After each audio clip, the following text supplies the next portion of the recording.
News India today के चुनावी दंगल में आज हम सभी दर्शकों का स्वागत करते हुए आपकी मुलाकात कराते हैं भदोही जनपद के औराई विधानसभा क्षेत्र से पूर्व मंत्री और आज के दौर में विकास पुरुष कहे जाने वाले माननीय पंडित रंगनाथ मिश्र जी से। आइए जानते हैं क्या है उनके विचार। यहाँ क्षेत्र की जनता में कुछ कयास लगाए जा रहे हैं, कुछ लोग इस तरह की चर्चाएं कर रहे हैं और जानना चाहते हैं आपसे कि जिस पार्टी में घुटन महसूस करके आपने पार्टी का दामन छोड़ा था, आज कौन सी नीति है जो उस पार्टी की आपको अच्छी लगी और फिर से आपका घर वापसी हुआ? देखिए, मैं भारतीय जनता पार्टी में घुटन नहीं महसूस कर रहा था।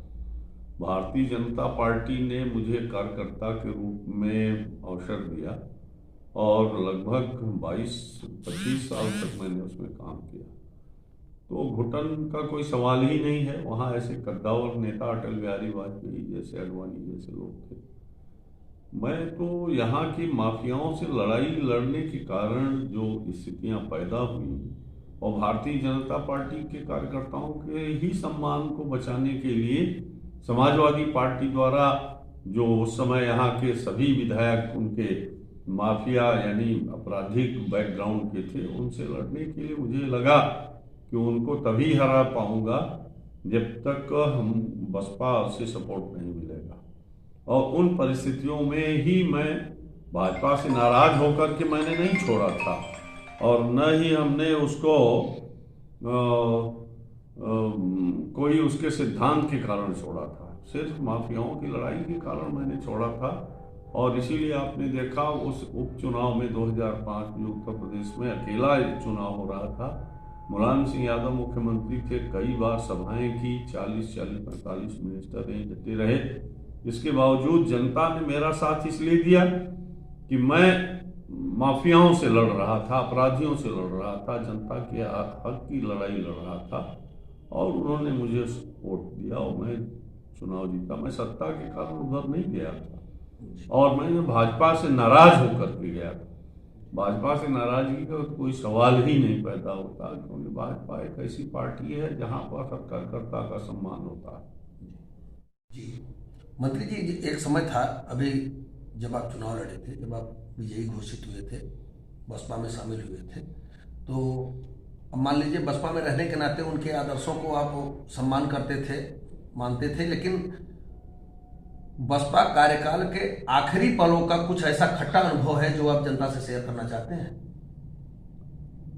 देखिए, बहुजन समाज पार्टी अपने कार्यकर्ताओं का सम्मान नहीं कर पा रही थी और न उनको सजो पा रही थी और स्थिति ऐसी आई कि सारे लोग दल छोड़ करके दूसरे दलों में चले गए और मेरा बहुत खट्टा अनुभव नहीं था, इसलिए कि मैं जो चाहता था वो काम मैं करता था। जनता के हित की लड़ाई मेरी सर्वोपरि उद्देश्य हुआ करता था। मैं अपने परिवार के लिए कभी कुछ नहीं किया, अपने हित के लिए कुछ नहीं किया, जिले के विकास के लिए और जिले की जनता के लिए भी लड़ाई लड़ता था जी। तो इसलिए हमें कोई दिक्कत नहीं हुई वहाँ पर और मैं 2012 में ही मन बनाया था लौटने के लिए, लेकिन उसी समय सपा की सरकार ने मेरे खिलाफ FIR किया। जैसा पहले बताया, उन परिस्थितियों के कारण मैं रुका रहा बसपा के अंदर, क्योंकि जब सिद्धांत ही हमारा उनका नहीं मेल खा रहा था, मैं भारतीय जनता पार्टी की पृष्ठभूमि से बिलोंग करता रहा, तो फिर वहां रहने का कोई औचित्य नहीं था। जब तक आप बसपा में थे, बहन कुमारी मायावती जी का विश्वास आप पर अटल बना रहा, तो आपके इस तरह के कदम उठाए जाने को कहीं विश्वासघात तो नहीं माना जाएगा? नहीं, देखिए, विश्वासघात तो तब किया जाता है जब उनके किसी जिम्मेदार पद पर रहे या जनप्रतिनिधि उस दल से रहे, उस दल के नाम पर वोट लेकर जनप्रतिनिधि बने और फिर वो दल बदल करे, उसे विश्वासघात करते हैं।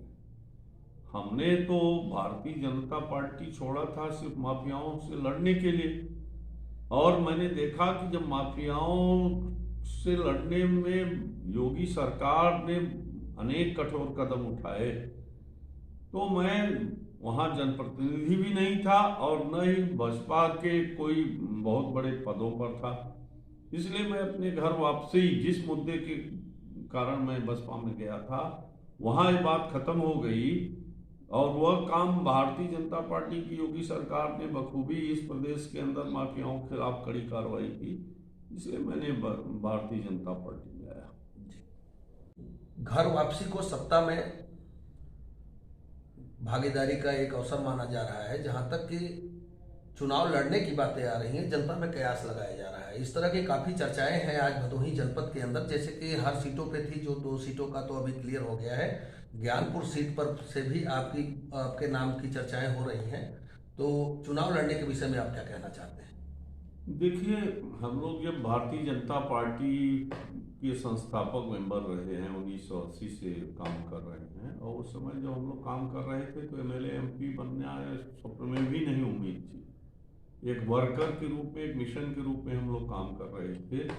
और इसलिए जो है, इस समय जो वापसी की बात लोग कर रहे हैं सत्ता के कारण आए, तो न मैं सत्ता के कारण बसपा में गया था। उस समय बसपा सत्ता में नहीं थी जी। दूर दूर तक, कभी कोसों दूर भी सत्ता में वापसी की बात कोई सोच नहीं सकता था बसपा को। उस समय मैं गया था। और रही बात कि जब मुझे भाजपा में आने पर लोग कयास लगा रहे हैं चुनाव लड़ने की, तो इसलिए नहीं लगा रहे हैं। मैं तो 1991 से लेकर 2019 तक लगातार 9 चुनाव लड़ा। कोई चुनाव गैप नहीं हुआ विधानसभा का। 91 के बाद मैं लड़ता रहा। इसलिए लोग इस कारण भी उम्मीद कर रहे थे कि हमेशा लड़ रहे थे चुनाव, इसलिए इस समय भी चुनाव लड़ेंगे। लेकिन दूसरा जो पहलू था, वो लोगों ने इसलिए भी माना कि भारतीय जनता पार्टी को इस जनपद में जो है संगठनात्मक रूप से मजबूत करके आगे बढ़ाने में मेरा भी बड़ा योगदान था। तो लोग ये सोचते थे कि निश्चित रूप से अगर यहाँ आएंगे तो वो लड़ेंगे चुनाव, रंगनाथ मिश्रा।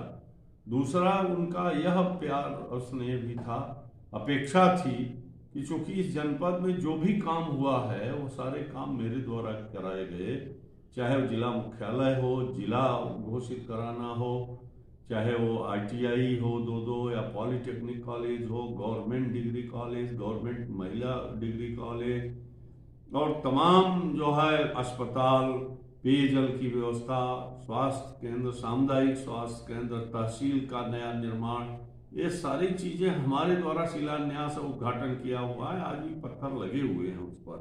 तमाम थानों का निर्माण, तमाम पेड़ वन मंत्री के रूप में लगवाया। 24 घंटे इस जनपद में उस समय मैं बिजली देता था जब 4 घंटे 5 घंटे देहात में बिजली आती थी, तो भदोही जनपद में 24 आवर बिजली दी जाती थी।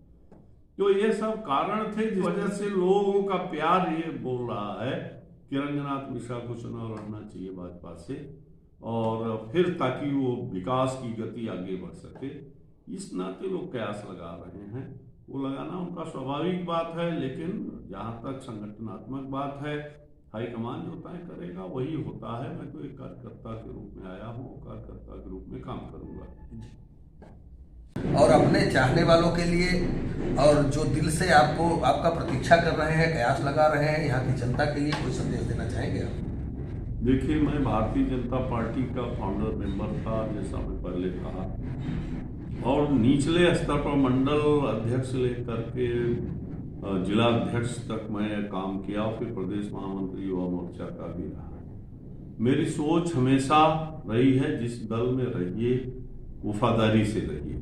बसपा में भी था तो मैंने वफादारी से वहाँ काम किया। सारे ब्लॉक प्रमुख बसपा के जीते, जिला पंचायत अध्यक्ष हमने जिताया, हमने MLA 3 जिताए, MP हमने जिताए, सपा का सुपड़ा साफ हमने कर दिया। बसपा में था तब भी, उसके पहले भाजपा में था तब भी हमने समाजवादी पार्टी से ही हमारी लड़ाई होती रही, और हमने 3 विधानसभा यहाँ जीता, पार्लियामेंट मेंबर जीता, ब्लॉक प्रमुख, सारे लोगों को हमने जिताया। तो एक मेरी आदत रही है, मेरी सोच रही है, जहां भी रही वफादारी से करना चाहिए। और मैं यही अपने समर्थक हों, चाहे संगठन के लोग हों, उनसे यही कहूँगा कि भारतीय जनता पार्टी हमारी मातृ पार्टी है, इसलिए हमारी सबकी प्रतिष्ठा लगी हुई है कि इस चुनाव में भारतीय जनता पार्टी की सभी सीटें हम जीतें, ताकि फिर से योगी सरकार बन सके और माननीय मोदी जी के हाथों को हम मजबूत कर सकें। क्योंकि देश में ऐसा राष्ट्रनायक बहुत कम होता है जैसे मोदी जी हैं। अटल बिहारी वाजपेयी जी के बाद इस देश को माननीय मोदी जी जैसा राष्ट्रनायक मिला है, जिनके हाथों में देश सुरक्षित है। इसलिए हम सभी लोगों की जिम्मेदारी है कि भारतीय जनता पार्टी को सभी सीटें, आसपास के भी जिलों में जो हमारे संबंध हैं, मैं वहाँ भी प्रयास करूंगा कि वहाँ भाजपा जीते। जी, धन्यवाद। Thank you.